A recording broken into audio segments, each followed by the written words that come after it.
नमस्कार। हमारे चैनल में आपका स्वागत है। मैं हूं रामचंद्र मौर्य।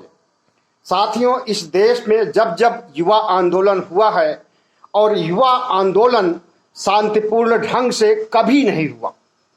हमेशा युवा आंदोलन उग्र हुआ है, हिंसा हुई है, तोड़फोड़ हुई है और देश को नुकसान हुआ है और सत्ता पलटी है।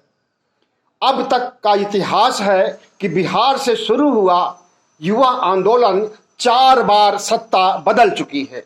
1955 में, 1967 में, 1975-76 में और उसके बाद 1990 के बाद। तो इस तरह से आज जो स्थिति है और युवा आंदोलन की शुरुआत बिहार से हुई है और यह आंदोलन अब पूरे देश में व्याप गया है। सवाल उठता है कि जब युवा आंदोलन बिहार से उठता है तो सत्ता पलट देता है, लेकिन इस युवा आंदोलन की खासियत यह है कि बिहार के साथ साथ पूरे देश से सत्ता उखाड़ने के लिए, सत्ता को अलविदा कहने के लिए युवा खड़े हो गए हैं। युवाओं का यह आक्रोश सिर्फ अग्निपथ या अग्निवीर के लिए नहीं है, बल्कि उनके अंदर बेरोजगारी का ज्वालामुखी बहुत पहले से उनके दिल में, दिमाग में, उनके जेहन में बैठा हुआ था। वह ज्वालामुखी अग्निपथ ने बाहर कर दिया है और ज्वालामुखी फट चुका है। युवाओं का सब्र टूट चुका है और वह पूरे देश में एक साथ आंदोलनरत हो गए हैं। भारत सरकार, मोदी सरकार की हालत खराब हो गई है और उसने 4 दिनों के अंदर अग्निपथ में 6 परिवर्तन किए हैं, लेकिन इन परिवर्तनों से कुछ भी नहीं होना है। ठीक उसी तरह से कि जैसे किसान आंदोलन के दौरान मीटिंग दर मीटिंग होती रही किसानों से, लेकिन उसका कोई भी समाधान नहीं निकला। तो क्या किसान आंदोलन की तरह मोदी सत्ता को उखाड़ फेंकने के डर से मोदी जी किसान आंदोलन की तरह किसान आंदोलनकारियों के सामने झुक गए और उन्होंने कहा कि हमारी तपस्या में कोई कमी रह गई थी और हम अपनी बात को किसानों को समझा नहीं पाए। उन्होंने किसानों से माफी मांगी और 3 काले कानूनों को वापस ले लिया था। सवाल उठता है कि पानी सिर से ऊपर बढ़ता जा रहा है। 4 दिन से लगातार जंगल में आग की तरह आंदोलन बढ़ता जा रहा है। अरबों रुपए की संपत्ति, राष्ट्र की संपत्ति स्वाहा हो चुकी है और आंदोलन पीछे नहीं हट रहा है। ऐसे में अगर मोदी जी भाप नहीं पाएंगे कि इसका क्या दुष्परिणाम होगा और युवा आंदोलन से क्या होने वाला है, इसका हश्र क्या होगा, इसकी चरम सीमा कहां तक जाएगी और यह आंदोलन कितना विस्फोटक होगा सरकार के लिए, देश के लिए और समाज के लिए। ऐसी स्थिति उत्पन्न होने के पहले अगर सरकार बैकफुट पर आ जाए और अग्निपथ को वापस ले ले, माफी मांग ले, तो हो सकता है कि युवा भी झुक जाएं, समझौता कर ले किसानों की तरह और आंदोलन बंद कर दें। लेकिन हमें नहीं लगता है, क्योंकि युवा आक्रोशित है, किसान भी आक्रोशित थे, लेकिन उन्होंने एक संयम से आंदोलन को चलाया और पूरे 13 महीने तक चलाया था। किसानों के आंदोलन में हिंसा, आगजनी की कोई जगह नहीं थी, लेकिन युवाओं के आंदोलन में है। यह तो 13 महीने क्या, 13 दिन भी नहीं चलेगा। अगर 13 दिन चलेगा तो पूरा भारत जल करके खाक हो जाएगा। ऐसी स्थिति में उस खाक होने की प्रक्रिया के लिए कौन दोषी माना जाएगा? युवाओं को दोषी माना जाएगा, सरकार को दोषी माना जाएगा, सेना को दोषी माना जाएगा, मोदी को दोषी माना जाएगा, बीजेपी और आरएसएस को दोषी माना जाएगा।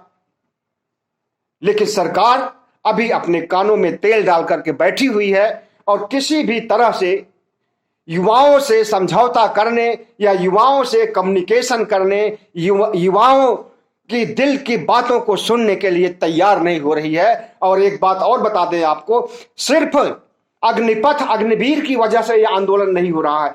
युवाओं के अंदर वर्षों से आंदोलन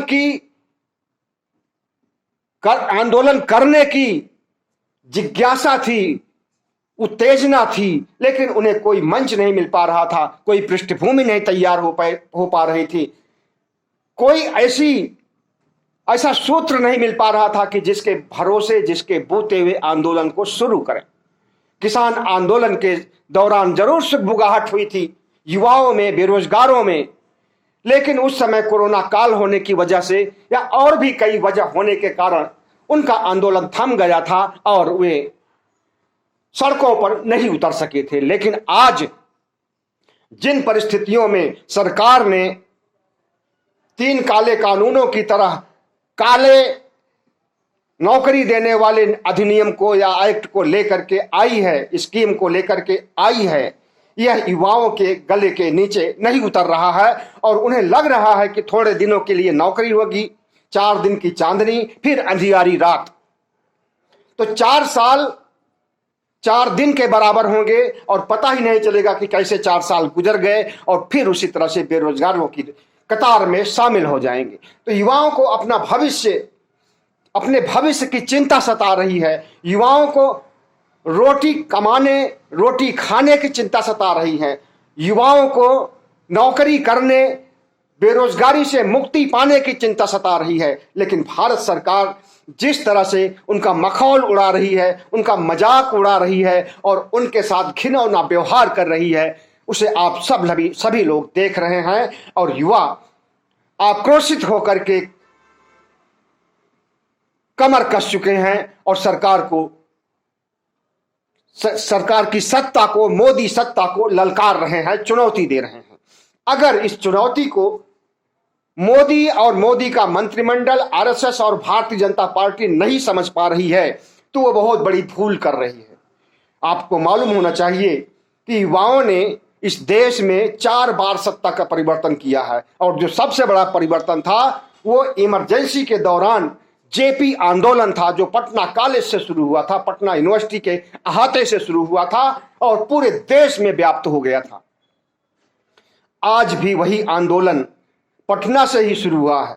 पटना के बहुत से जिले जहां पर कि इंटरनेट बंद है, जहां पर कि सरकारी मशीनरी ठप है और विकास कार्य अवरुद्ध है, विकास कार्य की तो बात छोड़िए, विनाश का कार्य हो रहा है और बिहार की सरकार मजबूर हो गई है। उसे नहीं पता है कि आगे क्या होने वाला है, अभी क्या हो रहा है, आंदोलन को रोकना सही रहेगा या आंदोलन को हवा देना सही होगा, बिहार सरकार को नहीं समझ में आ रहा है।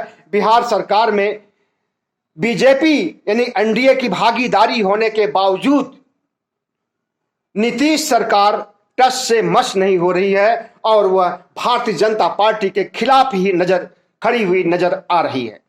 ऐसे में देखना है कि 2022 का युवा आंदोलन कहां तक पहुंचेगा और कहां तक सत्ता को प्रभावित करेगा और कहां तक सत्ता के गुरूर को शांत करेगा किसानों की तरह। आपको मालूम होना चाहिए कि युवा आंदोलन क्यों भड़का है, वो तो आपको सबको पता है, लेकिन सरकारी खजाने की कमी की वजह से 4 साल के लिए नौकरियां दी जा रही हैं। सरकार के खजाने में पैसा ही नहीं है, सरकार की मजबूरी है कि वह 4 साल से ज्यादा वेतन नहीं दे सकती। लेकिन इस बात को दूसरी तरफ फिजूल खर्ची करके जिस तरह से देश की अर्थव्यवस्था को रसातल में धंसाया गया है, अगर उन खर्चों पर रोक लगी होती तो शायद ऐसी स्थिति नहीं उत्पन्न होती और सरकारी खजाने में कटौती के लिए भारत सरकार ने जो कुछ भी अग्निपथ के जरिए किया है ऐसा वो नहीं करती। तो इसका सीधा युवा आंदोलन का सीधा सा अर्थ अर्थव्यवस्था से है और वह अर्थव्यवस्था जो डूब चुकी है और डूबी हुई अर्थव्यवस्था वेतन नहीं दे सकती है, मिलिट्री के सामान नहीं दे सकती है, सैन्य सामान नहीं दे सकती है, इसलिए सरकार को मजबूर हो करके ऐसे कदम उठाने पड़े हैं। लेकिन इस मजबूरी और डूबती अर्थव्यवस्था को डूबने देने के लिए कौन जिम्मेदार है? भारत सरकार जिम्मेदार है, मोदी सरकार जिम्मेदार है। जिस तरह से सेंट्रल विस्टा प्रोग्राम लाया गया और जिस तरह से बहुत सा धन बुलेट ट्रेन के लिए खर्च किया गया, स्मार्ट सिटी के बना तो नहीं पाए, बुलेट ट्रेन चला तो नहीं पाए, लेकिन पैसा उसमें फंसा दिए।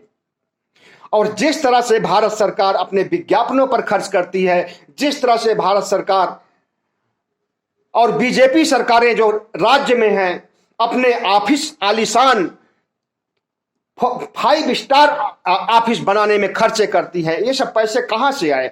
जो पैसे नेताओं को खरीदने, विधायकों को खरीदने, एमपीज को खरीदने में लगाए गए और उसका कोई आंकड़ा नहीं है कि विधायकों एमपीज को खरीदने में कितने पैसे लगे। 50 करोड़ तक की बात तो आई थी, 33 करोड़ से लेकर के 50 करोड़ में खरीदे जा रहे हैं, लेकिन इसका कोई सरकारी आंकड़ा नहीं है। सरकार आंकड़ा ऐसा दे भी नहीं सकती है क्योंकि ये नाजायज खर्चे होते हैं सरकार की।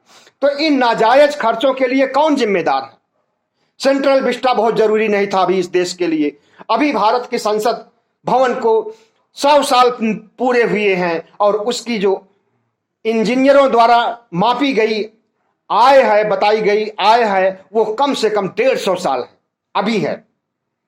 और इस तरह से गैर जरूरी सुप्रीम कोर्ट के लिए नई बिल्डिंग बनाने की क्या जरूरत थी? और पूरे प्रगति मैदान क्षेत्र को, पूरे वीआईपी क्षेत्र को खोद करके और वहां पर नई शुरुआत करने की क्या जरूरत थी जब अर्थव्यवस्था डूबी हुई थी? तो कितने लाख करोड़ रुपए इसमें लगे होंगे और अभी बन करके कुछ तैयार भी नहीं हुआ। नोटबंदी के वजह से अर्थव्यवस्था का क्या हाल हुआ, जीएसटी की वजह से अर्थव्यवस्था का क्या हाल हुआ, कोरोना काल में अर्थव्यवस्था का क्या हाल हुआ। तो अर्थव्यवस्था के डूबने की एक वजह नहीं है, बहुत सारी वजह है। कुछ मानवीय वजह है, सरकार की गलत नीतियों की वजह है, कुछ प्राकृतिक या कहें कि कुदरती महामारी की वजह से है। तो कुदरती महामारी को तो कुछ नहीं दोष दिया जा सकता है। कभी भी किसी भी देश में किसी भी तरह की बीमारी, महामारी आ सकती है, मौतें हो सकती हैं, लेकिन जो मानवीय भूल हुई है, जो भारत सरकार ने फिजूल खर्ची की है और जो ये कहा गया था कि काला धन वापस लाया जाएगा स्विस बैंकों से, वहां पर काला धन जितना कांग्रेस के शासनकाल में था उसका दोगुना हो चुका है। वापस आने की बात दूर, काला धन दोगुना हो गया है। अभी 2 दिन के पहले की यह खबर है। और कहा यह गया था 2013 में चुनाव प्रचारों के दौरान कि काला धन वापस लाएंगे और हर व्यक्ति को, हर परिवार को 15-15 लाख रुपए मुफ्त में देंगे। तो 15 लाख रुपए तो मांगते मांगते लोगों की जिह्वा में दोष उत्पन्न हो गए और वो वादे सरकार कभी पूरी भी नहीं कर सकती है। कोई भी सरकार नहीं कर सकती है इस तरह के वादे पूरे। लेकिन काला धन में बढ़ोतरी कैसे हुई, काला धन वापस नहीं कर पाए, तो काला धन जाने क्यों दिए, दुगना क्यों हुआ? इस सवाल को उठाने वाला है कोई विपक्षी नेता ने काले धन दोगुने होने पर सवाल उठाया है? नहीं उठाया, क्योंकि डरे हुए हैं। अगर विपक्ष के लोग ऐसे सवाल उठाएंगे तो उनके पीछे ईडी, सीआईडी, सीबीआई सब कुछ लगा दिया जाएगा। सारी सरकारी एजेंसियों के कुत्तों को उनके पीछे छोड़ दिया जाएगा। इसी डर से कोई विपक्ष नहीं सवाल कर रहा है। और मीडिया तो उन्होंने खरीद लिया है, गोदी मीडिया हो गया है, मोदी जी के गोदी में बैठ गया है मीडिया, वो ऐसे सवाल कर नहीं सकता है। रही बात आज जो आंदोलन हो रहा है, यह आंदोलन दिनों दिन उग्र होता जा रहा है। मंगलवार से शुरू हुआ आंदोलन आज शनिवार के दिन जिस तरह से विस्फोटक हो गया है, अगर इसी तरह से इसे वापस नहीं लिया जाता है और युवाओं को आश्वासन नहीं दिया जाता है और सेना में बहाली के लिए पहले के तौर तरीके नहीं अपनाए जाते हैं, जो 2014 से लेकर के 2022 तक जो तौर तरीके थे या जो 2014 के पहले कांग्रेस के शासनकाल में तौर तरीके थे, उन तौर तरीकों को नहीं अपनाया जाएगा तो युवा इसी तरह से आंदोलनरत रहेंगे। और युवाओं की इस पहल से, युवाओं के इस आंदोलन से किसानों के अंदर भी उग्रता आ सकती है, क्योंकि अगर युवाओं की तरह किसान भी सड़क पर फिर से उतर आते हैं और इस बार शांतिपूर्ण आंदोलन न करके वह भी हिंसा को अंजाम देते हैं। तो सोचिए क्या होगा। और दूसरी तरफ इनका जो सांप्रदायिकता का जुनून पूरे देश में छाया हुआ था, अभी हफ्ते भर पहले तक सांप्रदायिक दंगे, सांप्रदायिक हिंसा, सांप्रदायिक आगजनी जिस तरह से हो रही थी लगभग 3-4 महीनों से, और वो उन दंगों को लोग नहीं भूले हैं। सिर्फ भारत में ही नहीं, भारत से बाहर के देशों ने भी मोदी सरकार को झुकाने के लिए, मोदी सरकार को माफी मांगने के लिए, मोदी सरकार को बीजेपी के प्रवक्ताओं के खिलाफ कार्रवाई करने के लिए बाध्य किया था।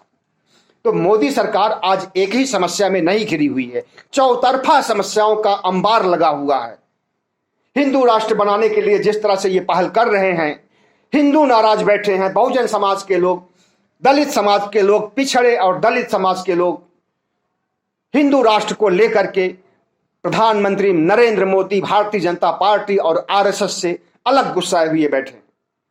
सांप्रदायिकता के माहौल की वजह से मुस्लिम समाज के लोग अलग नाराज बैठे हैं, किसान अलग नाराज बैठे हैं। अभी उनकी मांगे नहीं पूरी हुई है, उनके साथ वादा खिलाफी की गई है, उन्हें सिर्फ 3 काले कानून वापस किए गए हैं, बाकी कोई भी मांग नहीं मानी गई है। शहीद हुए किसानों को सहायता राशि तक नहीं दी गई है, कोरोना में मारे गए लाखों लोगों को सहायता राशि नहीं दी गई है।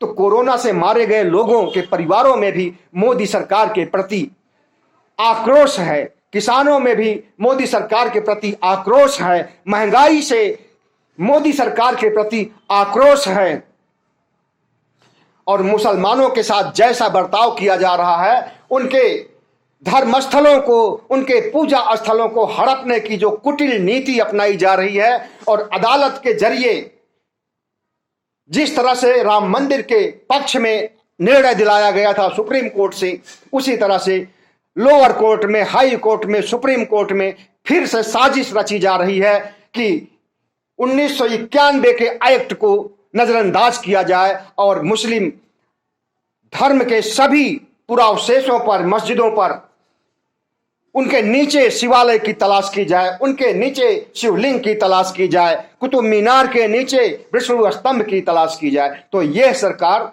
एक समस्या से नहीं, चौतरफा समस्याओं से घिरी है। अर्थव्यवस्था डावाडोल है, सरकार के पास पैसे नहीं है कि वो सरकारी नौकरी कर रहे लोगों को वेतन चुका सकें, सैनिकों को वेतन दे सकें, बेरोजगारों को बेरोजगारी का भत्ता दे सकें, बेरोजगारों को नौकरी दे सकें। ऐसी स्थिति इस देश में आई कैसे और क्यों आई? एक तरफ हमारा देश, हमारे देश को का धन, काला धन बनकर के स्विस बैंकों में जाता रहा और स्विस बैंकों में दोगुना राशि हो गई मोदी काल में, और दूसरी तरफ सेंट्रल विस्टा जैसे तमाम programme, bullet train, smart city, उसमें खर्चे तो किए गए लेकिन उससे कोई फायदा नहीं मिला। और जिस तरह से मोदी सरकार ने एमपीज, एमएलए को खरीद करके और चुनाव में अंधाधुंध खर्च करके सरकार की खजाने को प्रभावित किया है, उसके लिए बुरे दिन तो देखने ही पड़ेंगे। जिस तरह से भारतीय जनता पार्टी ने पूरे देश के हर जिलों में 5 सितारा दफ्तर बनाए हैं, 5 मंजिला दफ्तर बनाए हैं, ये पैसे सब कहां से आए? तो जो पैसे कांग्रेस सरकार 2014 में छोड़ करके गई थी, उन सब पैसे को इसी रूप में लुटा दिया गया और अर्थव्यवस्था तहस नहस हो गई, अर्थव्यवस्था रसातल में चली गई। और अर्थव्यवस्था रसातल में जाने का साइड इफेक्ट यह हुआ कि आज युवा आंदोलन है। युवाओं को देने के लिए, सैनिकों को देने के लिए, अग्निवीरों को पैसे देने के लिए, वेतन देने के लिए सरकार के पास पैसा नहीं है, और पैसा नहीं है तो वो नौकरी की अवधि 4 साल कर रही है।